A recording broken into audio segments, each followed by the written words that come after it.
मैंने धीरे धीरे अपना चेहरा उसके कान के करीब किया। जैसे ही मेरी गर्म सांस पायल की गर्दन से टकराई, उसने हल्की सी आह भरी और अपनी आंखें बंद कर लीं। मैंने अपने होंठ उसके कान के लोब पर दबा दिए।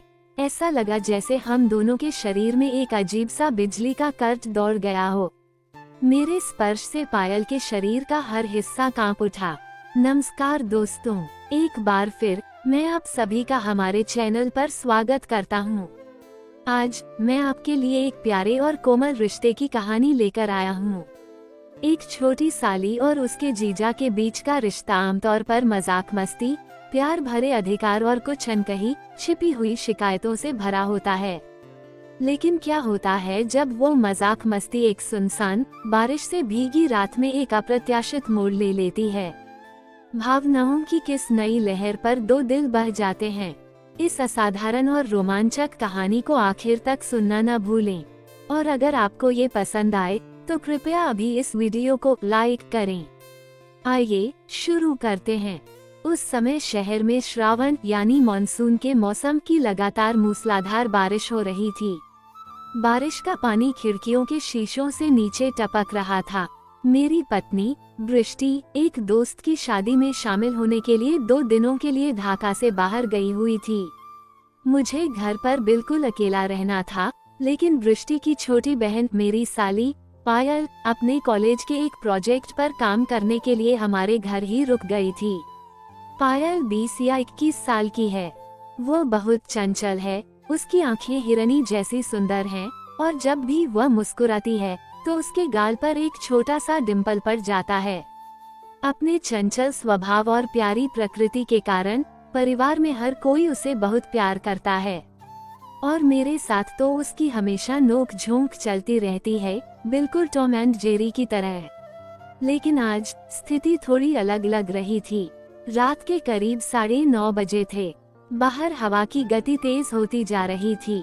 मैं ड्राइंग रूम में बैठा था और अपने लैपटॉप पर ऑफिस का कुछ काम कर रहा था। अचानक बिजली की एक जोरदार कड़क ने पूरे माहौल को हिला दिया और पल भर में पूरे घर की बिजली चली गई। सब कुछ घने अंधेरे में डूब गया। जैसे ही बत्तियां गुल हुई, अंदर वाले कमरे से एक धीमी सी आवाज आई, जीजा जी, आप कहाँ हैं? मैंने अपने फोन की फ्लैशलाइट चालू की और कहा, डरो मत पायल, मैं यहीं ड्राइंग रूम में हूँ। बस वहीं खड़ी रहो, मैं आ रहा हूँ। जैसे ही मैं लाइट लेकर पायल के कमरे की तरफ बढ़ रहा था, वह घबराहट में अंधेरे से भागती हुई बाहर आई और सीधे मेरे सीने से जा टकराई। उसके कोमल सुडौल शरीर के अचानक टकराने से मैं थोड़ा सा पीछे लड़खड़ा गया, लेकिन उसे गिरने से बचाने के लिए मैंने अपनी बाहें कसकर उसके चारों ओर लपेट लीं।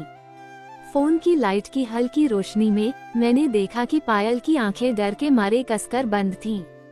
उसने एक पतली लाल सूती कुर्ती पहनी हुई थी। उसके गीले बालों से शैम्पू की मीठी महक सीधे मेरे नथुनों में समा गई। पायल, अपनी आंखें खोलो, मैं यही हूँ, मैंने धीमी सुकून देने वाली आवाज में कहा। पायल ने धीरे धीरे अपनी आंखें खोलीं। हमारी इतनी नजदीकी ने पल भर में उसके अंदर के डर को एक अजीब सी शर्म में बदल दिया। उसने अपना सिर मेरे सीने से हटाया और फुसफुसाते हुए कहा, आपका सीना इतना सख्त क्यों है, दूल्हा भाई? मुझे तो ऐसा लगा जैसे मैं सांस ही नहीं ले पा रही हूँ। हल्का सा मुस्कुराते हुए मैंने उसकी नाक को शरारत से हल्के से दबाया और कहा, डरी तो तुम हो और इल्जाम मेरे सीने की सख्ती पर लगा रही हो। लो, यह मोमबत्ती पकड़ो। हम दोनों जाकर ड्राइंग रूम के सोफे पर बैठ गए।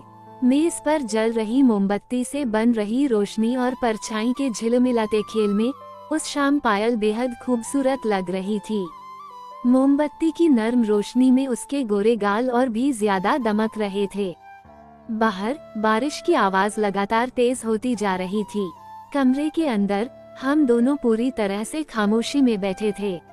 अचानक पायल ने मेरी तरफ देखा और पूछा, क्या मैं आपसे कुछ पूछ सकती हूँ, दूल्हा भाई? लेकिन मुझे एक सच्चा जवाब देना। अपना लैपटॉप एक तरफ हटाते हुए मैंने कहा, हम। बोलो, क्या जानना चाहती हो? जब अपू घर पर नहीं होते तो क्या तुम्हें बहुत अकेलापन महसूस होता है? पायल की आवाज में कुछ गंभीरता आ गई थी और उसकी नजरों में एक अजीब सी जिज्ञासा थी। मैं एक पल के लिए रुका, फिर मैं थोड़ा और करीब गया और पायल के ठीक बगल में बैठ गया। अब हमारे बीच की दूरी बस कुछ इंच ही रह गई थी। मुझे अकेलापन महसूस हो रहा था पायल, लेकिन अब इस तूफानी रात में जब तुम मेरे साथ हो तो वह अकेलापन जैसे हवा में ही गायब हो गया है। ये सीधा और गहरा जवाब सुनकर पायल ने अपनी नजरें झुका ली। उसकी छाती का तेजी से ऊपर नीचे होना साफ दिखाई दे रहा था। अपनी ओढ़नी का सिरा अपनी उंगलियों पर लपेटते हुए वह धीरे से बोली, तुम्हें सच में बड़ी बड़ी बातें बनाने का हुनर आता है। मैं अब खुद को और रोक नहीं पाया। मैंने अपना हाथ बढ़ाया और धीरे से पायल का कांपता हुआ हाथ अपने हाथों में थाम लिया। उसकी गोरी त्वचा बर्फ की तरह ठंडी लग रही थी। पायल, क्या तुम अभी भी कांप रही हो? मैंने उसके चेहरे के बिल्कुल करीब झुककर पूछा।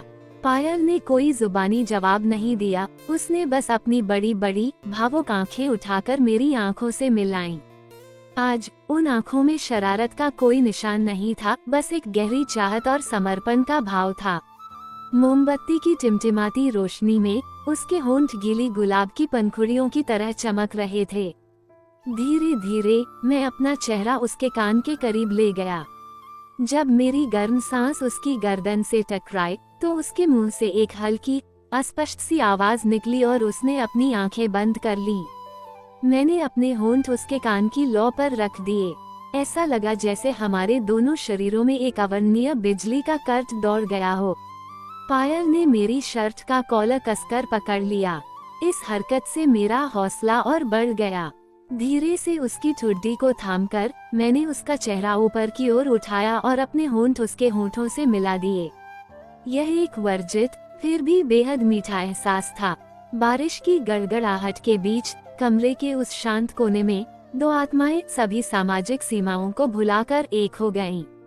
पायल के वजूद का हर हिस्सा मेरे स्पर्श से जैसे जीवंत हो उठा। उस तूफानी रात के बीच हम में से किसी को भी यह ध्यान देने की सुध नहीं रही कि मोमबत्ती कब पिघलकर बुझ गई या कब हम अंधेरे की चादर में लिपट गए। अगली सुबह जब भोर की पहली किरण खिड़की से छनकर जमीन पर पड़ी तो बारिश थम चुकी थी। आसपास सब कुछ एकदम शांत था। मैंने आंखें खोली तो देखा कि पायल डाइनिंग टेबल पर चाय के कप लगा रही थी। उसने अलग कपड़े पहने हुए थे और उसके बाल करीने से पीछे बंधे थे।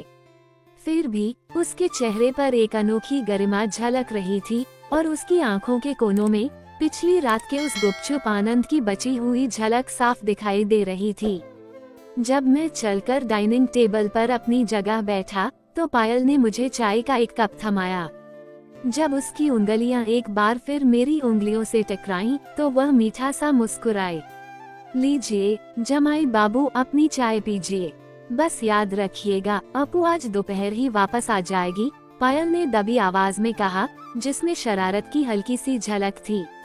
मैंने चाय की एक घूंट ली और उसकी आंखों में देखा। अपू का लौटना बहुत अच्छी बात है, लेकिन मुझे ये बताओ पायल, क्या पिछली रात वाला वह तूफान कभी वापस नहीं आएगा? जब वह बरामदे की ओर जा रही थी तो पायल ने पीछे मुड़कर देखा, आंख मारी और फुसफुसाकर कहा, जब आसमान में बादल गिरते हैं तो तूफान आना तय होता है। बस किसी को इंतजार करना आना चाहिए। मैं मन ही मन मुस्कुराया।